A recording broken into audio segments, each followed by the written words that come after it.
밤하늘이 붉게 물들었다. 공장 지붕 위로 불길이 솟구쳤다. 명환, 안에 누구 있어? 대답해! 정호의 목소리가 절규처럼 갈라졌다. 그러나 연기 사이에서 나타난 건 박 사장과 명환, 금고를 끌어내리는 두 남자였다. 그만둬.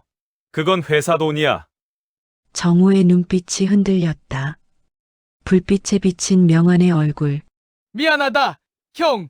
난 이제 이 일에서 빠질 거야. 공장 안은 언제나 시끄러웠습니다.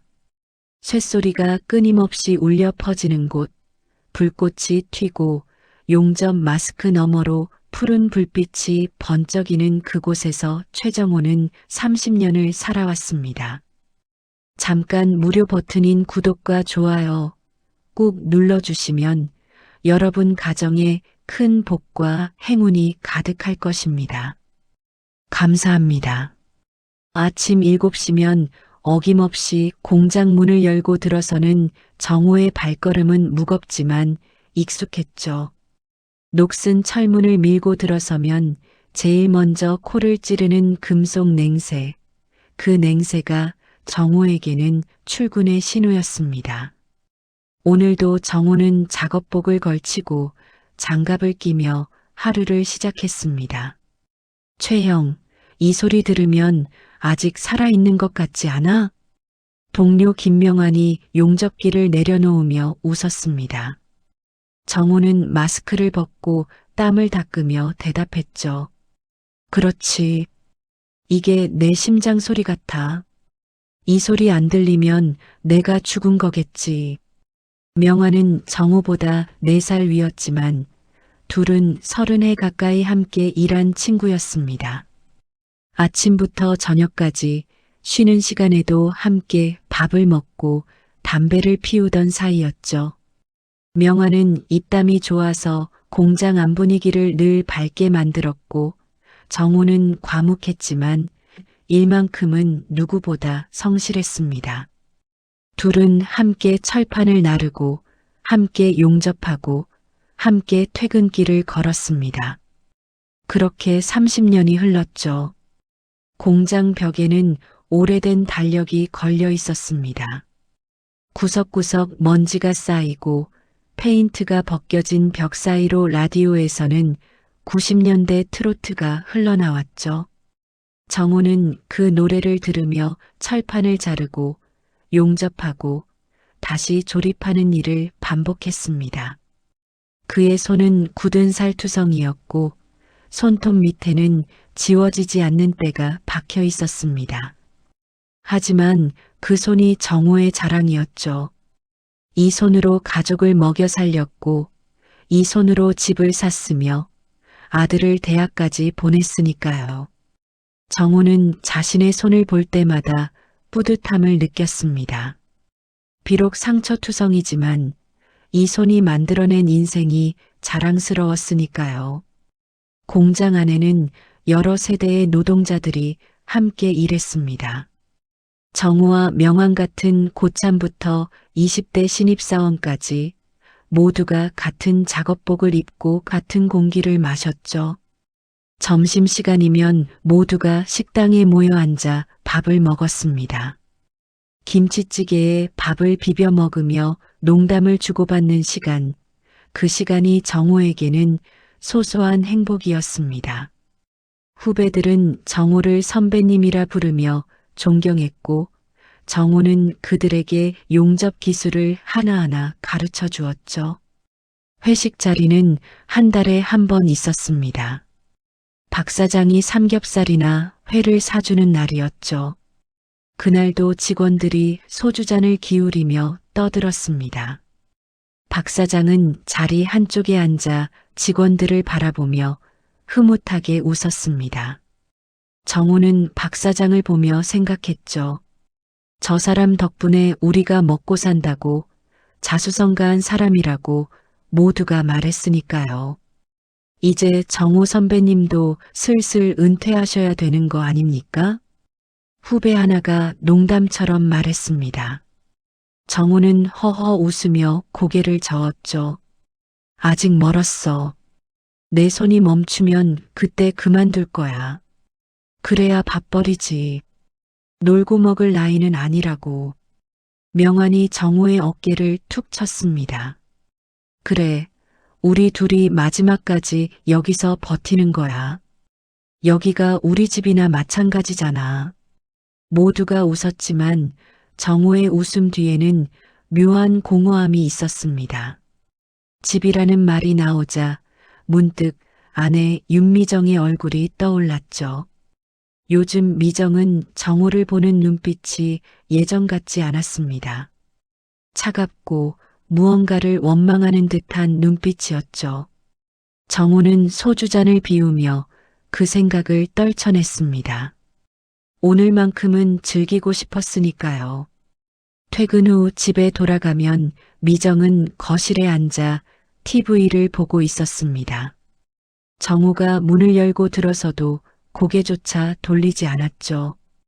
거실에는 냉랭한 공기가 흘렀습니다. 정호는 조심스럽게 신발을 벗고 안으로 들어섰습니다. 밥은 먹었어? 정호가 조심스럽게 물었습니다. 미정은 대답 없이 리모컨을 눌렀습니다. TV 채널이 바뀌었고 뉴스가 흘러나왔죠. 당신은 공장 말고는 세상이 없는 사람이야. 나랑 아들은 안 보여? 미정의 목소리는 낮았지만 날카로웠습니다. 정호는 아무 말도 하지 못했습니다. 미정의 말이 틀리지 않았으니까요. 정호는 30년 동안 공장에만 매달려 살았습니다. 주말에도 야근을 하고 명절에도 공장이 돌아가면 출근했죠. 가족여행 한 번 제대로 가본 적이 없었고 아들 정민이 학교에서 상을 받던 날에도 정호는 공장에 있었습니다. 미정은 혼자서 아들을 키우고 혼자서 집안일을 하고 혼자서 모든 걸 감당했죠. 미안해. 내가 돈을 벌어야 우리가 사는 거 아니냐. 나도 가족을 위해서 일하는 거야. 돈만 있으면 다예요? 당신은 나랑 아들한테 남편이고 아버지인데 공장 직원으로만 살았잖아요. 당신 인생이 공장에 묶여 있는 거예요. 우리도 덩달아 묶여 사는 거고요. 미정의 목소리에는 원망이 가득했습니다. 정호는 말없이 TV를 켰습니다. 뉴스에서는 경기 불황 이야기가 흘러나왔죠. 철강 업계가 어렵다는 소식, 공장들이 하나둘 문을 닫는다는 소식이었습니다. 정호는 그 뉴스를 보며 불안함을 느꼈지만 곧 고개를 저었습니다. 우리 공장은 괜찮을 거라고 30년을 버텨온 곳인데 무슨 일이 있겠냐고 스스로를 다독였죠. 방 안으로 들어간 정호는 침대에 누워 천장을 바라봤습니다. 30년이라는 세월이 무겁게 가슴을 짓눌렀죠. 정호는 손을 들어 올려 바라봤습니다.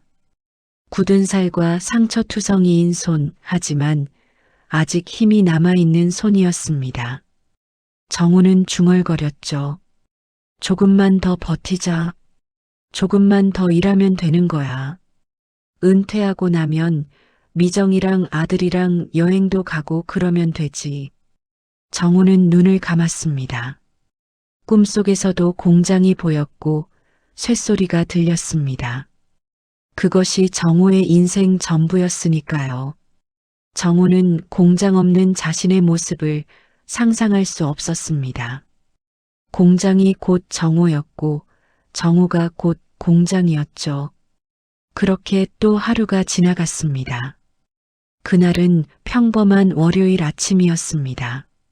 정호는 늘 그랬듯 7시에 공장 문을 열고 들어섰죠. 하지만 뭔가 분위기가 이상했습니다. 평소 같으면 벌써 기계 돌아가는 소리가 들렸을 텐데 공장 안은 묘하게 조용했습니다. 직원들은 작업대 앞에 서 있지 않고 여기저기 모여서 수군거리고 있었죠. 정호는 작업복을 입으며 명환에게 물었습니다. 무슨 일이야? 왜 다들 일 안 하고 저러고 있어? 명화는 난처한 표정으로 정호를 바라봤습니다. 입을 열었다 닫았다를 반복하더니 작은 목소리로 말했죠. 회의실로 모이래. 박 사장이 전 직원 긴급 소집했어. 정호의 가슴이 철렁 내려앉았습니다. 30년 동안 일하면서 긴급 회의는 몇 번 없었습니다. 그때마다 좋은 소식은 아니었죠. 구조조정이나 임금 삭감 같은 이야기들이었습니다. 정호는 불길한 예감을 떨치며 회의실로 향했습니다. 회의실 안은 직원들로 가득 찼습니다. 20여 명의 직원들이 긴장한 얼굴로 앉아 있었고 맨 앞에는 박 사장이 서류를 들고 서 있었습니다. 박 사장의 얼굴은 평소와 달리 어두웠죠. 정호는 명환 옆에 앉으며 주먹을 꽉 쥐었습니다.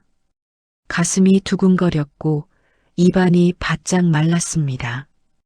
박 사장이 서류를 탁자 위에 내려놓으며 입을 열었습니다. 여러분, 먼저 오늘 이렇게 급하게 모이게 해서 죄송합니다. 하지만 더 이상 미룰 수가 없어서 이 자리를 마련했습니다. 박 사장의 목소리는 떨리고 있었습니다. 정호는 불안한 마음에 손바닥에 땀이 배는 걸 느꼈죠. 여러분도 뉴스에서 보셨겠지만 요즘 철강 업계가 굉장히 어렵습니다. 중국산 철강 가격이 폭락하면서 우리 같은 중소업체는 도저히 경쟁이 안 됩니다. 지난 1년 동안 적자가 계속 쌓였고 은행 빚도 감당하기 어려운 상황입니다. 박 사장은 잠시 말을 멈추고 직원들의 얼굴을 둘러봤습니다. 회의실 안은 숨소리조차 들리지 않을 만큼 조용했죠. 부득이하게 이번 달 말로 공장을 폐쇄하기로 결정했습니다. 정말 죄송합니다. 순간 공장 안의 공기가 멈춘 것 같았습니다. 직원들은 서로 얼굴만 바라봤고 누군가는 한숨을 내쉬었습니다. 정호는 귀가 먹먹해지는 걸 느꼈습니다. 방금 들은 말이 믿기지 않았죠. 폐쇄라는 단어가 머릿속에서 맴돌았습니다. 정호는 자리에서 벌떡 일어났습니다. 목소리가 떨렸지만 참을 수가 없었죠. 30년을 일했는데 이렇게 끝난다고요? 한 달 뒤에 문 닫는다고요? 박 사장은 정호의 눈을 똑바로 보지 못하고 시선을 피했습니다. 정호 씨, 저도 어쩔 수 없습니다. 저도 이 공장을 지키고 싶었어요. 하지만 빚이 너무 많이 쌓였고 은행에서도 더 이상 대출을 안 해줍니다. 시대가 변했어요. 우리 같은 작은 공장은 살아남기 힘듭니다. 정호는 주먹을 떨었습니다. 30년이라는 세월이 한순간에 무너지는 기분이었죠. 옆에 앉은 명화는 고개를 숙인 채 아무 말도 하지 않았습니다. 다른 직원들도 망연자실한 표정으로 앉아 있었죠. 퇴직금은 제대로 받을 수 있는 겁니까? 누군가가 물었습니다. 박 사장은 난처한 표정을 지었죠. 최대한 노력하겠습니다. 하지만 회사 사정이 어려워서 일시불은 힘들 것 같고 분할로 지급해야 할 것 같습니다. 회의실 안에서 불만의 목소리가 터져 나왔습니다. 누군가는 책상을 쳤고 누군가는 욕설을 내뱉었죠. 정호는 그 소리들이 멀리서 들리는 것처럼 느껴졌습니다. 머릿속이 하얘졌고 다리에 힘이 풀렸습니다. 회의가 끝난 후 정호는 멍하니 공장 안을 걸었습니다. 자신이 30해 동안 일했던 그곳, 손때가 묻은 기계들, 녹슨 철판들, 먼지 쌓인 창문들이 눈에 들어왔죠. 정호는 용접기 앞에 서서 손으로 그것을 쓰다듬었습니다. 차갑고 딱딱한 금속의 감촉이 손끝에 전해졌습니다. 내 인생이 여기 다 있는데. 정우는 중얼거렸습니다. 목이 메어 목소리가 제대로 나오지 않았죠. 눈시울이 뜨거워졌지만 정우는 눈물을 참았습니다. 남자가 함부로 눈물을 보이면 안 된다고 배웠으니까요. 명환이 다가와 정우의 어깨에 손을 얹었습니다. 정우야, 어쩔 수 없어. 우리가 할 수 있는 게 없잖아. 다른 데 알아보자. 정우는 명환을 돌아봤습니다. 명환의 얼굴에도 슬픔이 가득했지만 어딘가 체념한 듯한 표정이었죠. 정우는 고개를 저었습니다. 다른 데라니. 우리 나이에 어디서 받아주겠어. 60이 넘은 용적공을 누가 써? 명환은 아무 대답도 하지 못했습니다. 둘 다 알고 있었으니까요. 이 나이에 새로운 일을 찾기란 하늘의 별 따기라는 걸. 그날 밤 정우는 집에 가지 않고 공장에 남았습니다. 불이 꺼진 공장 안은 어둡고 적막했죠. 정우는 공장 문 앞에 앉아 담배를 피웠습니다. 담배 연기가 어둠 속으로 사라지는 걸 보며 정우는 생각했습니다. 내 인생도 저렇게 사라지는 건가?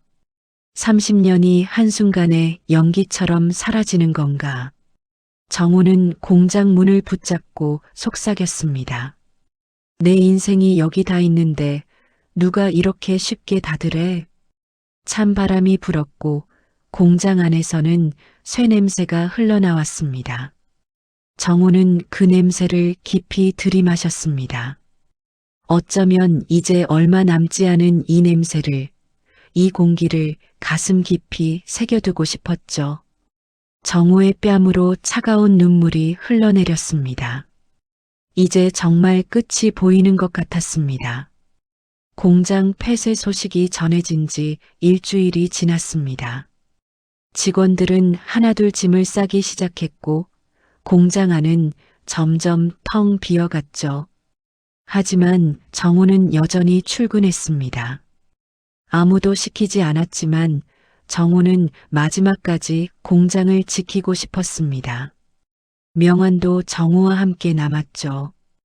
둘은 말없이 공장을 청소하고 기계들을 정리했습니다. 정우야, 우리 이러고 있으면 뭐해? 사장이 월급도 안 주는데. 명환이 빗자루를 들고 말했습니다. 정우는 녹슨 철판을 닦으며 대답했죠. 그래도 마지막까지 남아야지. 그래야 자존심이지. 30년을 일한 곳인데 그냥 떠날 수는 없어. 명환은 한숨을 쉬며 고개를 끄덕였습니다. 둘은 오후 내내 공장 구석구석을 정리했죠. 먼지 쌓인 창고, 오래된 공구들, 사용하지 않는 부품들을 하나하나 정리하며 추억을 되새겼습니다. 이곳에서 함께 웃고, 함께 땀 흘리고, 함께 늙어간 시간들이 떠올랐죠. 창고 안쪽을 정리하던 정호는 오래된 철제 캐비닛을 발견했습니다. 녹이 슬고 페인트가 벗겨진 캐비닛이었죠. 정호는 문을 열어봤습니다. 안에는 오래된 서류철들이 가득 쌓여 있었습니다. 먼지를 털어내며 하나씩 꺼내보니 대부분 오래된 거래, 명세서나 세금 서류들이었죠. 그런데 서류철 맨 아래에서 낡은 갈색 봉투가 나왔습니다. 정우는 봉투를 열어봤습니다. 안에는 공장 부지 등기부등본과 계약서, 사본이 들어 있었죠. 정우는 무심코 서류를 펼쳐봤습니다. 그리고 그 순간 정우의 눈이 커졌습니다. 이게 뭐야? 서류에는 공장 부지의 소유자 이름이 적혀 있었습니다. 박 사장의 이름이 아니었습니다. 정우 자신의 이름이었죠. 소유자 최정우. 정우는 믿을 수 없다는 표정으로 서류를 다시 읽어봤습니다. 분명히 자신의 이름이 적혀 있었습니다. 심장이 빠르게 뛰기 시작했죠. 명환아, 이리 와봐. 이것 좀 봐. 정우는 떨리는 목소리로 명환을 불렀습니다. 명환이 다가와 서류를 보더니 표정이 굳어졌죠. 잠시 침묵이 흘렀습니다. 명환은 서류를 정우의 손에서 빼앗듯 잡았습니다. 이건 뭐야? 왜 형 이름이 여기 있어? 정우는 혼란스러웠습니다. 자신도 모르는 일이었으니까요. 나도 모르겠어. 내가 언제 이 땅을 산 적이 있나? 이해가 안 돼. 명환은 서류를 자세히 들여다봤습니다. 그의 얼굴에는 묘한 긴장감이 떠올랐죠. 명환은 입술을 깨물며 말했습니다. 아, 이거 말이야. 예전에 세금 회피용으로 잠깐 형 이름 빌린 거야. 사장이 그랬잖아.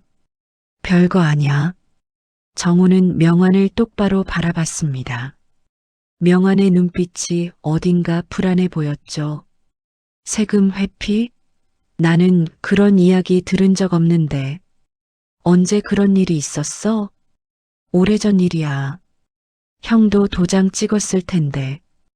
기억 안 나? 한 20년 전쯤? 명환은 애써 태어난 척했지만 목소리가 떨렸습니다. 정우는 기억을 더듬어 봤지만 그런 일이 생각나지 않았습니다. 도장을 찍은 기억도 없었죠. 정우는 서류를 다시 빼앗아 들고 자세히 읽어봤습니다. 등기부등본 날짜를 보니 정확히 23년 전이었습니다. 그때는 정우가 가장 열심히 일하던 시기였죠. 야근도 많이 하고 주말에도 출근하던 때였습니다. 혹시 그때 무심코 서류에 도장을 찍었을 수도 있다는 생각이 들었습니다. 하지만 이렇게 중요한 서류에 자신의 이름이 들어간다는 걸 몰랐다면 그건 문제가 있는 거였죠. 명환아, 이거 진짜 별거 아닌 거 맞지? 나한테 숨기는 거 없지?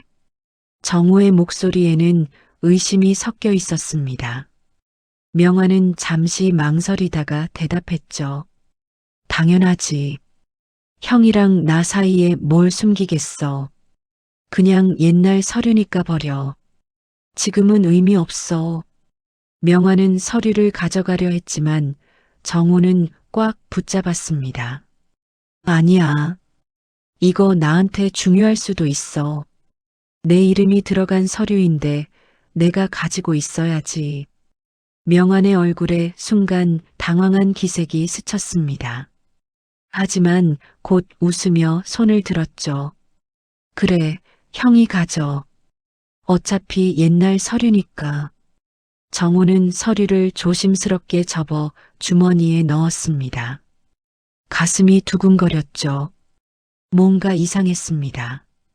명환의 반응이 너무 어색했고 서둘러 넘어가려는 태도가 수상했습니다.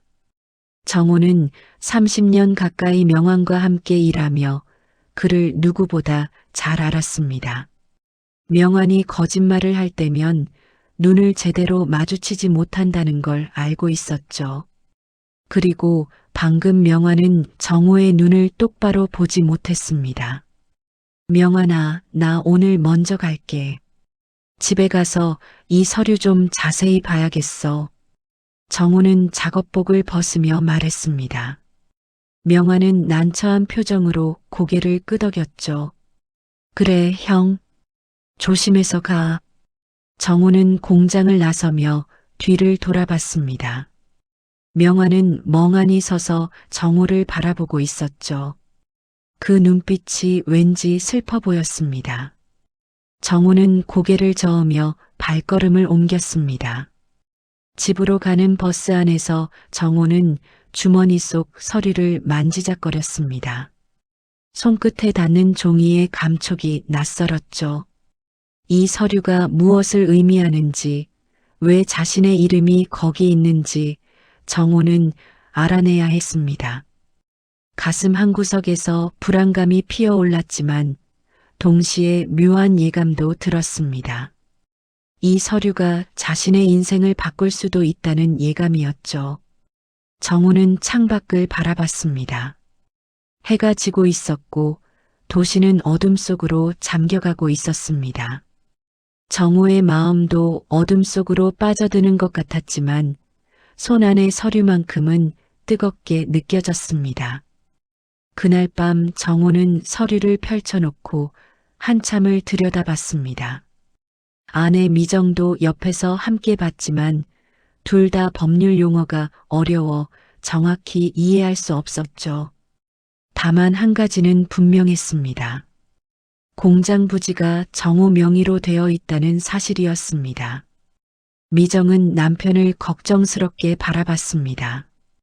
당신, 이거 혹시 문제 있는 거 아니에요? 괜히 휘말리는 거 아닌가 모르겠네요. 정호는 고개를 저었습니다. 나도 잘 모르겠어. 내일 명환이한테 다시 물어봐야겠어. 뭔가 석연치 않아. 다음 날 아침 정호는 평소보다 일찍 공장에 도착했습니다. 명환은 아직 오지 않았고 공장 안은 텅 비어 있었죠. 정호는 어제 서류를 발견했던 창고로 다시 갔습니다. 혹시 다른 서류가 더 있을까 싶어서였죠. 캐비닛을 뒤지던 정호는 또 다른 봉투를 발견했습니다. 안에는 은행 대출 서류가 들어 있었습니다. 정호의 손이 떨렸습니다.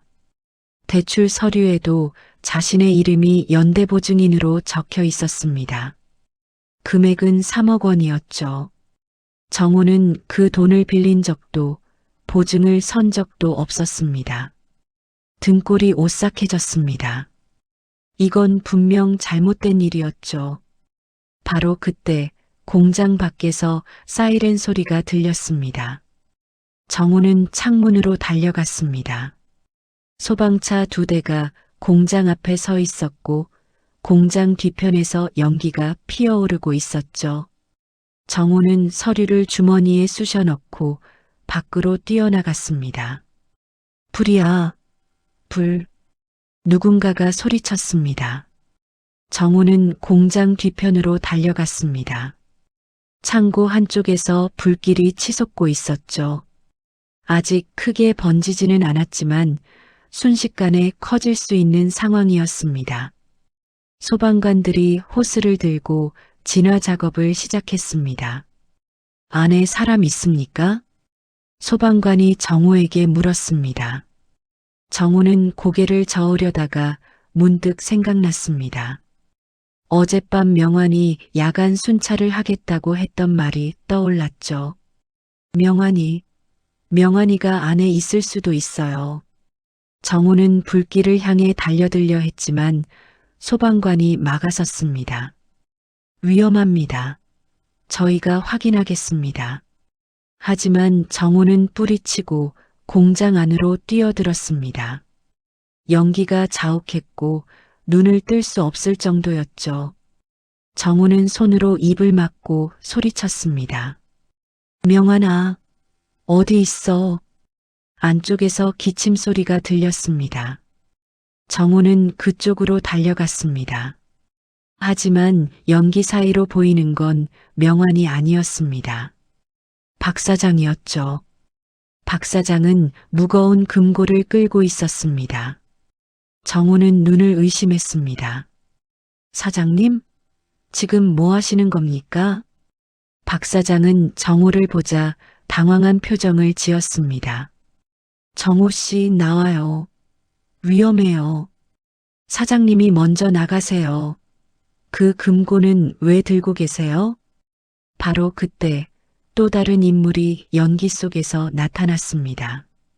명환이었죠. 명환도 박 사장과 함께 금고를 옮기고 있었습니다. 정호는 충격을 받았습니다. 명환아, 너도? 지금 불났는데 왜 금고를 옮기는 거야? 명환은 정호의 눈을 똑바로 보지 못하고 고개를 숙였습니다. 박 사장이 급하게 말했죠. 정호 씨, 이건 중요한 회사 서류예요. 불타면 안 돼요. 서류가 목숨보다 중요합니까? 당장 나가세요. 정호는 소리쳤지만 박 사장과 명환은 금고를 계속 끌었습니다. 정우는 그 모습을 보며 섬뜩한 생각이 들었죠. 이 화재가 우연이 아닐 수도 있다는 생각이었습니다. 박 사장과 명환이 뭔가를 숨기려는 게 아닐까? 어제 발견한 서류와 관련이 있는 게 아닐까? 정우는 두 사람을 붙잡으려 했지만 그 순간 천장에서 철골이 떨어져 내렸습니다. 쾅 하는 소리와 함께 불꽃이 튀었죠. 정우는 뒤로 넘어졌고 박 사장과 명환은 그 틈을 타서 금고를 끌고 밖으로 나갔습니다. 소방관들이 안으로 들어와 정우를 끌어냈습니다. 정우는 기침을 하며 바닥에 주저앉았죠. 눈앞이 흐릿했고 폐가 타는 것 같았습니다. 구급대원이 산소 마스크를 씌워줬습니다. 괜찮으세요? 병원에 가셔야 합니다. 정우는 고개를 저으며 주변을 둘러봤습니다. 박 사장과 명환은 공장 입구 쪽에 서서 금고를 지키고 있었죠. 명환은 여전히 고개를 숙이고 있었고 박 사장은 휴대전화로 누군가에게 전화를 걸고 있었습니다. 불은 30분 만에 진화되었습니다. 다행히 공장 전체가 타지는 않았지만 창고 한쪽이 완전히 불에 탔죠. 경찰이 도착했고 화재 원인 조사가 시작되었습니다. 정우는 경찰에게 진술했습니다. 저는 아침 일찍 출근했는데 이미 불이 나 있었습니다. 경찰이 물었습니다. 혹시 화재 원인에 대해 아시는 게 있습니까? 정우는 박 사장과 명환을 바라봤습니다. 둘은 서로 눈빛을 교환하고 있었죠. 정우는 뭔가 말하려다가 입을 다물었습니다. 아직 확실한 증거가 없었으니까요. 모르겠습니다. 전기합선이 아닐까요? 경찰은 고개를 끄덕이며 메모했습니다. 조사가 끝난 후 박 사장이 정우에게 다가왔습니다. 정우 씨, 오늘 일은 정말 고맙습니다. 저를 구하려고 들어오셨잖아요. 정우는 차갑게 대답했습니다.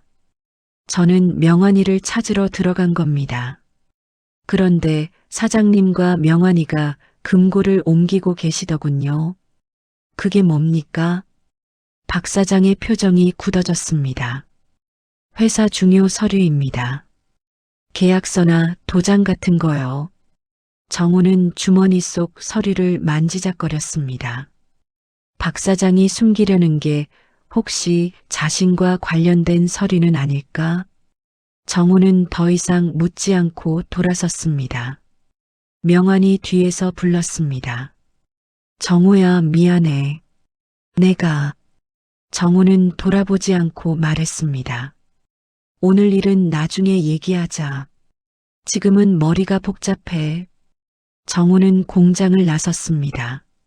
하늘에는 검은 연기가 피어오르고 있었고 공장 벽은 그 흐름으로 새까맣게 변해 있었습니다. 정우의 마음도 그렇게 새까맣게 타들어가고 있었죠.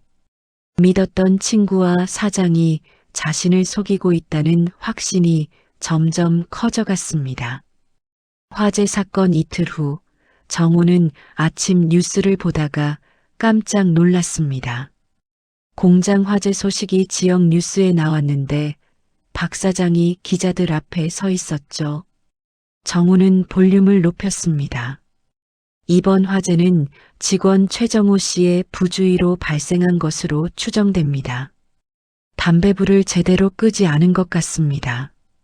회사는 최 씨를 상대로 손해배상을 청구할 예정입니다. 정우는 리모컨을 떨어뜨렸습니다. 믿을 수 없었죠. 자신이 화재를 일으켰다니, 그것도 담배불 때문이라니. 정우는 공장에서 담배를 피운 적이 없었습니다. 안전수칙을 누구보다 철저히 지키는 사람이었으니까요. 이게 무슨 소리야? 미정이 남편 옆에 앉았습니다. 당신, 이거 누명이잖아요. 가만히 있으면 안 돼요. 정우는 주먹을 꽉 쥐었습니다. 30년을 성실하게 일한 사람을 이렇게 몰아가다니.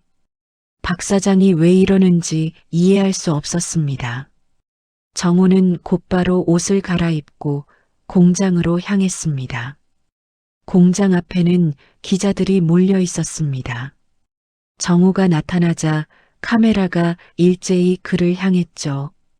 최정호 씨, 화재 원인이 담배불이 맞습니까? 손해배상 청구에 대해 어떻게 생각하십니까? 정우는 기자들을 밀치고 공장 안으로 들어갔습니다. 박 사장은 사무실에 앉아 서류를 보고 있었죠. 정우는 문을 벌컥 열고 들어갔습니다. 사장님, 방금 뉴스 봤습니다. 대체 왜 저한테 뒤집어 씌우는 겁니까? 박 사장은 침착하게 서류를 내려놓았습니다. 증거가 있습니다. 화재 현장에서 당신 담배꽁초가 발견됐어요. 말도 안 됩니다. 저는 공장에서 담배를 피우지 않습니다. 사장님이 제일 잘 아시잖아요. 소방서 조사 결과가 그렇게 나왔어요. 저도 어쩔 수 없습니다. 정우는 박 사장의 눈을 똑바로 바라봤습니다. 그 눈에는 거짓말이 담겨 있었죠. 정우는 깨달았습니다. 이건 계획된 일이라는 걸, 박 사장이 자신을 희생양으로 만들려는 거라는 걸. 사장님, 제가 어제 찾은 서류 말입니다. 공장 부지가 제 명의로 되어 있던데 그게 뭡니까? 박 사장의 얼굴이 순간 굳어졌습니다. 하지만 곧 평정을 되찾았죠. 그건 옛날 세금 문제 때문에 명의만 빌린 겁니다. 실소유주는 저예요. 그럼 은행 대출 연대 보증은요? 제 이름으로 3억 원 대출이 되어 있던데요. 박 사장은 잠시 말이 없었습니다. 책상 위 서류를 만지작거리며 생각하는 듯 했죠. 그리고 천천히 입을 열었습니다. 최 씨, 당신이 그 서류를 어디서 찾았는지 모르겠지만 함부로 들고 다니지 마세요. 당신한테 좋을 게 없습니다. 정우의 등에 식은땀이 흘렀습니다. 이건 협박이었죠. 사장님, 지금 저를 협박하시는 겁니까? 협박이 아니라 충고입니다.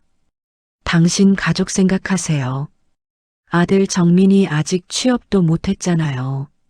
정우는 주먹을 떨었습니다. 분노가 치솟았지만 참아야 했습니다. 아직 싸울 준비가 되어 있지 않았으니까요. 사무실을 나선 정우는 공장 구석에서 명환을 발견했습니다. 명환은 공구를 정리하고 있었죠. 정우가 다가가자 명환은 고개를 들었습니다. 정우야, 명환아, 솔직하게 말해줘. 도대체 무슨 일이야? 사장하고 너하고 무슨 짓을 한 거야? 명환은 한참 동안 말이 없었습니다. 입술을 깨물며 괴로워하는 표정이었죠. 그리고 작은 목소리로 말했습니다. 미안하다, 정우야. 나도 먹고 살아야 하잖아. 사장이 나한테 돈을 준다고 했어. 입만 다물고 있으면 1,000만 원을 주겠다고. 정우는 뒤로 한 걸음 물러섰습니다. 친구의 배신이 칼처럼 가슴을 찔렀죠. 1,000만 원? 서른의 우정이 1,000만 원이야? 너는 내가 누명 쓰는 걸 보고도 가만히 있을 거야? 명환은 눈물을 글썽이며 말했습니다. 정우야, 미안해. 하지만 나도 처지가 어려워. 빚이 많아. 우리 마누라 병원비도 내야 하고 나도 살아야 한다고. 정우는 더 이상 듣고 싶지 않았습니다. 돌아서서 걸어 나갔죠. 명환이 뒤에서 불렀지만 정우는 돌아보지 않았습니다. 30년 우정이 이렇게 무너지는 순간이었습니다. 공장 밖으로 나온 정우는 담벼락에 기대섰습니다. 다리에 힘이 풀려 주저앉을 것 같았죠. 그때 공장 정문에 새로운 공고문이 붙었습니다. 정호는 비틀거리며 다가가 공고문을 읽었습니다. 공장 부지 매각 공고. 입찰 예정일 20일 후. 정호의 손이 떨렸습니다. 공장을 팔아넘긴다는 거였죠. 자신의 명의로 된 땅을. 정호는 주머니에서 서류를 꺼내 다시 펼쳐봤습니다. 분명히 자신의 이름으로 되어 있었습니다. 그렇다면 박 사장이 이 땅을 팔 권리가 있는 걸까요? 정호는 혼란스러웠습니다. 법률 지식이 없어서 정확히 알 수 없었죠. 하지만 한 가지는 확실했습니다. 박 사장이 자신을 이용해서 뭔가 불법적인 일을 저질렀다는 것, 그리고 이제 자신을 희생양으로 만들어 모든 걸 덮으려 한다는 것이었습니다. 집으로 돌아온 정호는 식탁에 앉아 머리를 감싸 쥐었습니다. 미정이 물 한 잔을 건네며 물었습니다. 어떻게 됐어요? 다 끝났어. 사장은 나한테 화재 책임을 뒤집어 씌우고 명환이는 돈 받고 입 다물기로 했대. 30년이 이렇게 무너지는구나. 미정은 남편의 손을 꽉 잡았습니다. 포기하면 안 돼요. 당신은 아무 잘못도 없잖아요. 싸워야 해요. 정호는 아내를 바라봤습니다. 미정의 눈에는 눈물이 고여 있었지만 그 눈빛만큼은 단단했죠. 정호는 고개를 끄덕였습니다. 그래. 이대로 당할 수는 없지. 내 인생을 지켜야 해. 그날 밤 정호는 잠들지 못했습니다. 천장을 바라보며 지난 30년을 되돌아봤죠. 성실하게 살았습니다. 거짓말하지 않았고 남을 속이지 않았습니다. 그런데 왜 자신이 이런 일을 당해야 하는지 이해할 수 없었습니다. 하지만 정호는 결심했습니다.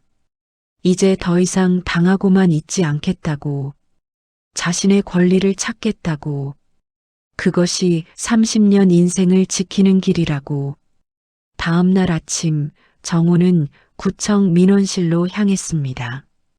등기부등본을 다시 발급받아 정확한 사실을 확인하고 싶었죠.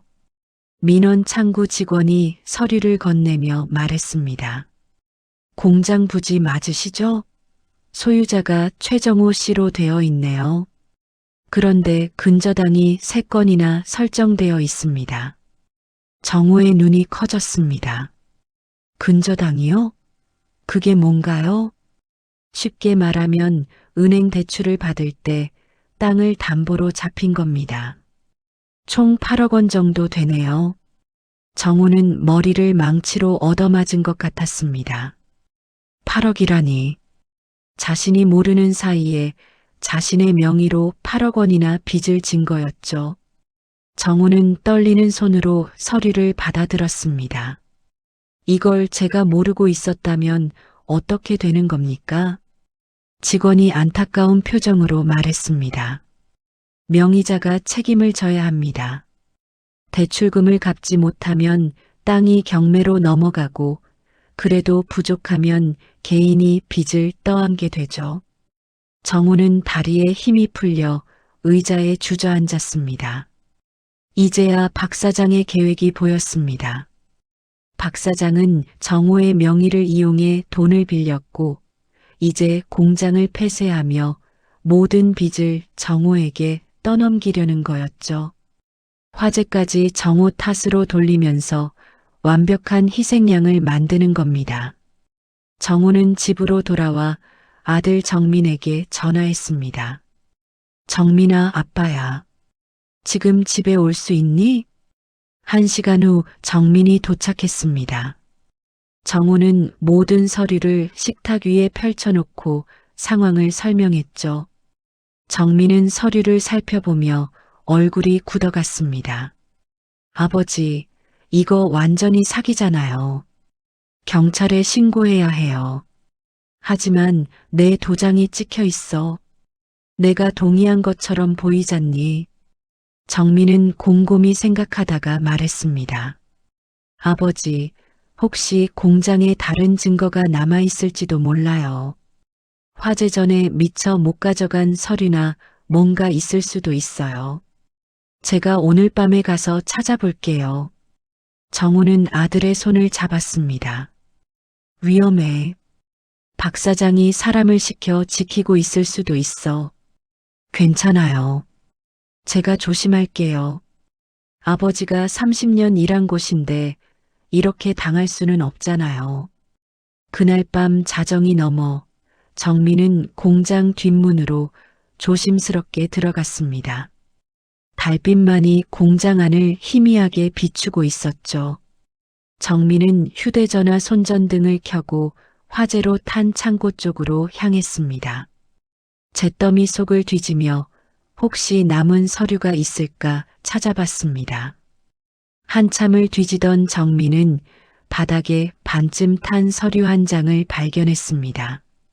가장자리는 타서 까맣게 변했지만 중간 부분은 읽을 수 있었죠. 정민은 서류를 조심스럽게 집어들었습니다. 손전등을 비춰보니 계약서였습니다. 그것도 박 사장과 다른 회사 사이의 땅 매매 계약서였죠. 정민의 눈이 커졌습니다. 계약 날짜를 보니 3개월 전이었습니다. 공장 폐쇄를 발표하기 훨씬 전이었죠. 매매 금액은 12억 원이었습니다. 이건 명백한 증거였습니다. 박 사장은 이미 공장을 팔기로 계약해놓고 직원들에게는 부도 직전이라고 거짓말을 한 거였습니다. 정민은 서류를 주머니에 넣고 서둘러 나가려 했습니다. 그런데 그때 공장 정문 쪽에서 인기척이 들렸습니다. 정민은 재빨리 기둥 뒤에 숨었죠. 두 사람의 목소리가 들렸습니다. 박 사장과 명환이었습니다. 명환 씨, 확실하게 처리했죠? 박 사장의 목소리였습니다. 네, 사장님. 최정우 명의로 된 서류는 다 불태웠습니다. 이제 증거는 없어요. 정민은 숨을 죽이고 귀를 기울였습니다. 그 친구 참 순진해요. 30년 동안 자기 이름으로 땅이 등기돼 있는 줄도 몰랐으니 덕분에 제 빚을 다 떠넘길 수 있었어요. 박 사장이 웃으며 말했습니다. 명환은 망설이다가 물었죠. 그래도 사장님, 정우는 평생 성실하게 일한 사람인데 이러면 너무한 거 아닙니까? 명환 씨, 세상이 원래 그런 거예요. 약한 놈이 당하는 거죠. 당신도 1,000만 원 받기로 했으니까 입 다물고 있어요. 안 그러면 당신도 공범으로 몰릴 겁니다. 명환은 더 이상 말하지 못했습니다. 두 사람은 공장을 한 바퀴 돌아보고 나갔습니다.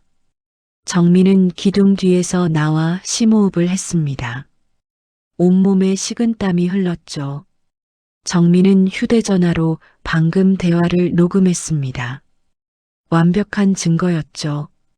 다음 날 아침 정민은 아버지에게 서류와 녹음 파일을 보여줬습니다. 정우는 믿을 수 없다는 표정으로 녹음을 들었죠. 박 사장의 목소리가 또렷했습니다. 정우의 눈에 눈물이 고였습니다. 이 사람들이 이렇게까지. 미정이 남편의 어깨를 감싸 안았습니다. 이제 증거가 있잖아요. 당신이 이길 수 있어요. 정민이 말했습니다. 아버지, 이걸 가지고 변호사한테 가요. 그리고 경찰에 고소하는 거예요. 하지만 정우는 고개를 저었습니다. 변호사 비용이 얼마나 드는데 우리가 그런 돈이 어디 있니? 바로 그때 초인종이 울렸습니다. 정민이 문을 열자 낯선 중년 남자가 서 있었죠. 최정우 씨 댁 맞으시죠?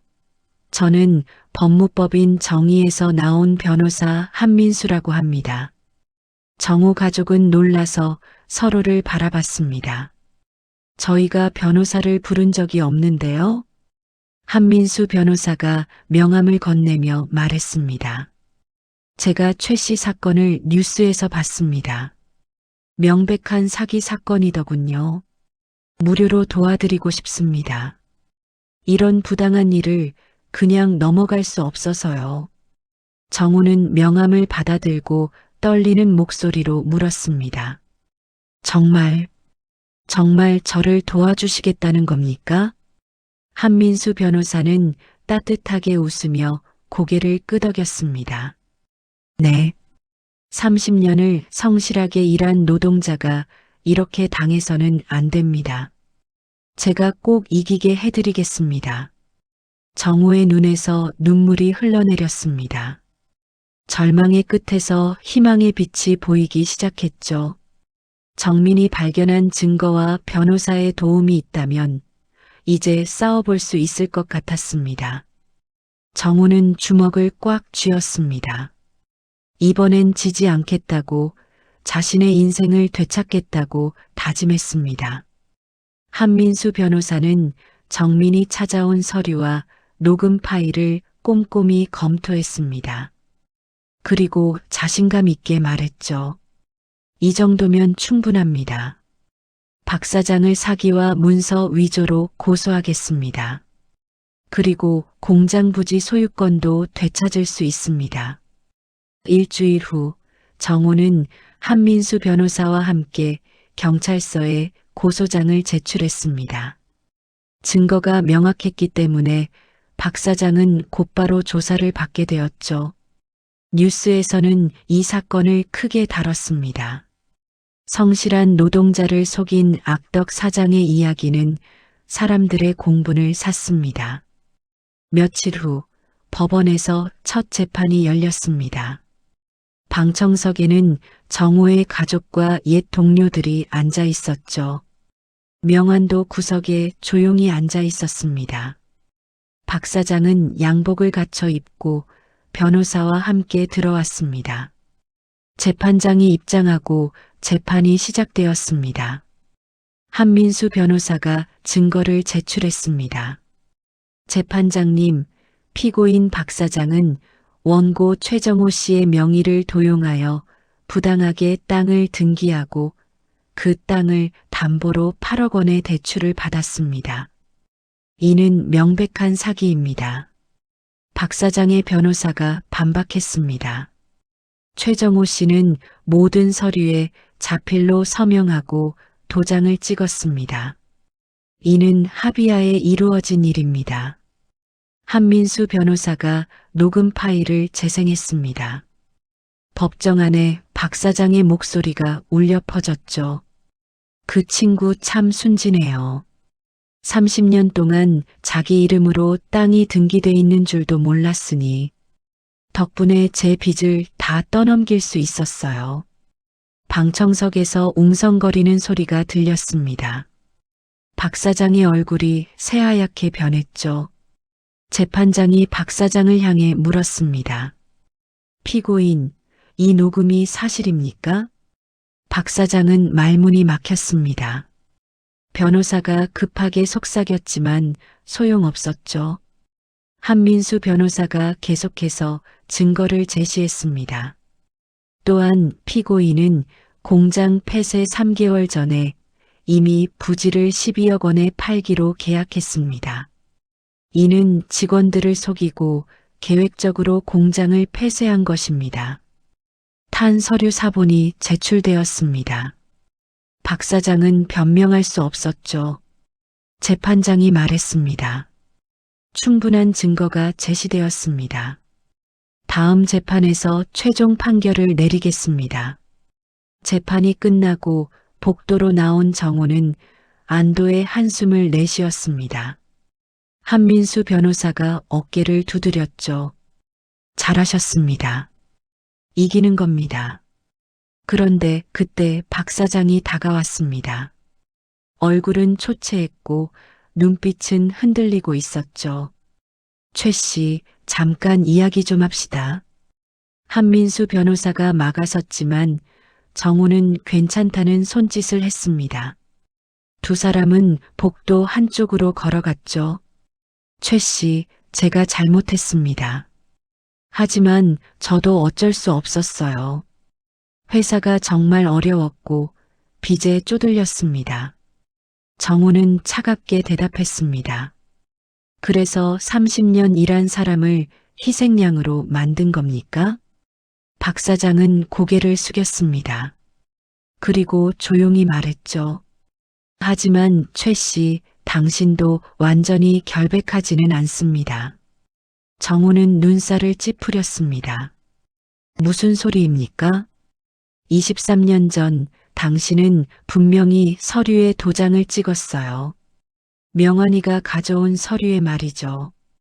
당신은 그때 술에 취해 있었고 명환이가 퇴직금 서류라고 했을 겁니다. 하지만 당신은 도장을 찍었어요. 그건 사실입니다. 정우의 머릿속이 복잡해졌습니다. 23년 전, 그때 일이 희미하게 떠올랐습니다. 회식 후 만취해서 명환이 뭔가 서류를 보여줬던 기억이 났죠.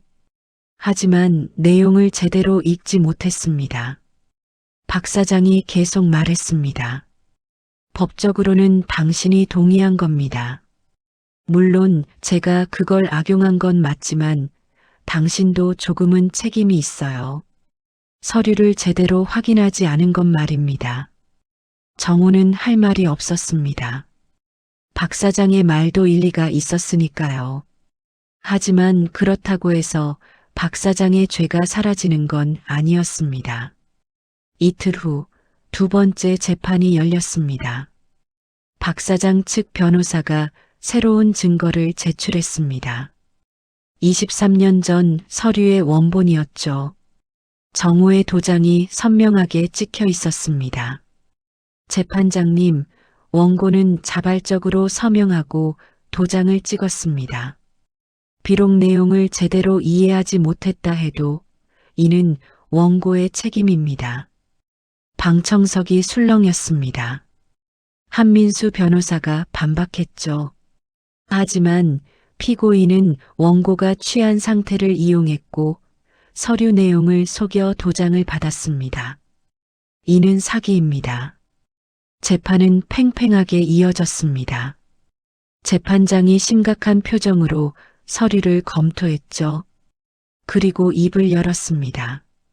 원고가 서류에 도장을 찍은 것은 사실입니다. 하지만 피고인이 원고를 기망하여 도장을 받은 것 역시 명백합니다. 재판장은 잠시 멈췄다가 판결을 내렸습니다. 피고인 박 사장은 사기죄로 징역 2년을 선고합니다. 집행유예 3년을 부과합니다. 그리고 공장 부지의 진정한 소유자는 최정호 씨임을 인정합니다. 피고인이 받은 대출금은 피고인이 책임지고 상환해야 합니다. 정우는 믿을 수 없었습니다. 이긴 거였죠. 공장 부지가 자신의 것으로 돌아온 겁니다. 방청석에서 박수가 터져 나왔습니다. 미정과 정민이 정우를 끌어안았죠. 법정을 나서는 박 사장은 고개를 푹 숙인 채 경찰에게 끌려갔습니다. 정우는 그 모습을 보며 복잡한 심경이었습니다. 미움보다는 안타까움이 더 컸죠. 복도에서 명환을 만났습니다. 명환은 정우에게 다가와 무릎을 꿇었습니다. 정우야, 용서해 줄 수 있겠냐? 내가 너무 큰 잘못을 했어. 정우는 명환을 일으켜 세웠습니다. 그리고 조용히 말했죠. 용서는 했지만 다시는 친구라 부르지 않겠다. 30년 우정이 이렇게 끝나는 거야. 명환의 눈에서 눈물이 흘러내렸습니다. 정우는 돌아서서 가족에게로 갔습니다. 한민수 변호사가 악수를 청했죠. 축하합니다, 최 씨. 이제 새로운 시작입니다. 정우는 변호사의 손을 꽉 잡았습니다. 가슴이 벅차올랐죠. 30년 만에 처음으로 자신의 인생을 되찾은 기분이었습니다. 이제 정말로 자기 인생의 주인이 된 겁니다. 판결이 나고 석 달이 지났습니다. 공장 부지는 정호의 소유로 완전히 돌아왔고 박 사장이 받았던 대출금도 박 사장 개인 재산으로 상환 처리되었죠. 정호는 오랜만에 공장 앞에 섰습니다. 화재로 그을린 벽, 녹슨 철문, 오래된 간판이 그대로 남아 있었습니다. 정호는 문을 열고 안으로 들어갔습니다. 공장 안은 텅 비어 있었습니다. 기계들은 먼지를 뒤집어 쓴 채 멈춰 있었고 바닥에는 낙엽이 쌓여 있었죠. 정호는 천천히 걸으며 30년의 기억을 되새겼습니다. 이곳에서 땀 흘리며 일했던 날들, 동료들과 웃고 떠들던 점심시간, 야근하며 용접 불꽃을 튀기던 밤들이 주마등처럼 스쳐 지나갔습니다. 정호는 자신이 늘 사용하던 용접기 앞에 섰습니다. 손으로 차가운 금속을 쓰다듬었죠. 그리고 중얼거렸습니다. 다시 시작해볼까? 그날 저녁 집에서 가족회의가 열렸습니다. 정호가 말했죠. 나는 공장을 다시 열고 싶어. 이번에는 내가 주인으로서 말이야. 미정이 놀란 표정으로 물었습니다. 당신 나이가 60세신데 새로 시작한다고요? 그냥 땅을 팔면 10억은 받을 수 있을 텐데요. 정호는 고개를 저었습니다. 돈보다 중요한 게 있어. 나는 평생 이 일을 해왔어. 공장 없는 내 인생은 상상할 수가 없어. 마지막으로 한번 제대로 해보고 싶어. 정민이 아버지의 손을 잡았습니다. 아버지, 제가 도와드릴게요. 저도 이제 뭔가 제대로 해보고 싶어요. 배달일 그만두고 아버지랑 같이 공장 일 배울게요. 미정의 눈에 눈물이 고였습니다. 남편이 평생 공장에만 매달려 산 걸 원망했지만 지금 보니 그게 남편의 삶 그 자체였습니다. 미정은 남편의 어깨에 손을 얹었죠. 알았어요. 당신이 하고 싶은 대로 해요. 이번에는 제가 옆에서 도울게요. 정호의 눈에서 눈물이 흘러내렸습니다. 가족의 지지가 이렇게 큰 힘이 되는지 처음 알았습니다. 다음 날부터 정호는 공장 재건에 들어갔습니다. 옛 동료들에게 연락했죠. 공장 폐쇄 후 다들 여기저기 흩어졌지만 정호의 소식을 듣고 하나둘 모여들었습니다. 정호 형, 우리도 같이 일하고 싶습니다. 형이 주인이라면 믿고 일할 수 있어요. 정호는 고마운 마음에 눈시울이 뜨거워졌습니다. 그는 동료들에게 약속했죠. 나처럼 당하는 사람이 없게 하겠습니다. 우리 모두가 주인 의식을 가지고 함께 만들어가는 공장을 만들 겁니다. 수익은 공정하게 나누고 투명하게 운영하겠습니다. 몇 달 후 공장은 새롭게 단장되었습니다. 낡은 간판이 내려가고 새 간판이 올라갔죠. 정호철공이라는 이름이 햇빛 아래 반짝였습니다. 개업식 날 작은 잔치가 열렸습니다. 옛 동료들과 가족들이 모였고 한민수 변호사도 축하하러 왔습니다. 정호는 공장 앞에 서서 인사말을 했습니다. 여러분, 오늘 이 자리에 서기까지 참 많은 일이 있었습니다. 30년을 한자리에서 일했지만 제 것이 아무것도 없었습니다. 배신당하고 속고 모든 걸 잃을 뻔했죠. 하지만 포기하지 않았습니다. 제 권리를 찾기 위해 싸웠고 가족과 여러분의 도움으로 이렇게 다시 시작할 수 있게 되었습니다. 정호는 잠시 말을 멈추고 공장을 둘러봤습니다. 이제 이 공장은 단순히 일하는 곳이 아닙니다. 우리가 함께 꿈을 만들어가는 곳입니다.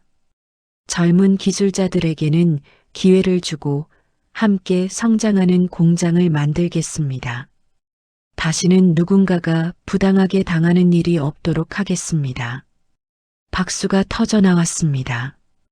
정호는 테이프를 끊으며 공장 문을 활짝 열었습니다. 안에서는 새로 설치한 기계들이 윙윙 돌아가고 있었죠. 젊은 기술자들이 작업복을 입고 일할 준비를 하고 있었습니다. 정민이 아버지 옆에 섰습니다. 정민도 작업복을 입고 있었죠. 아버지, 저기서 용접 배우고 있어요.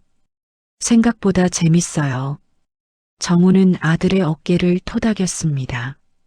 천천히 배워라. 조급하게 하지 말고.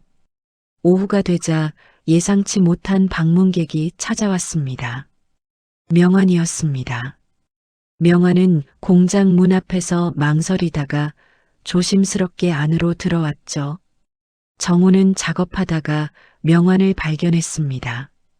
두 사람의 시선이 마주쳤습니다. 명환이 먼저 입을 열었습니다. 정우야, 축하한다. 정말 잘 됐다. 정우는 용접 마스크를 벗었습니다. 잠시 침묵이 흘렀죠. 명환이 계속 말했습니다. 나는 용서를 바라는 게 아니야. 그럴 자격도 없어. 다만 한 가지만 말하고 싶어.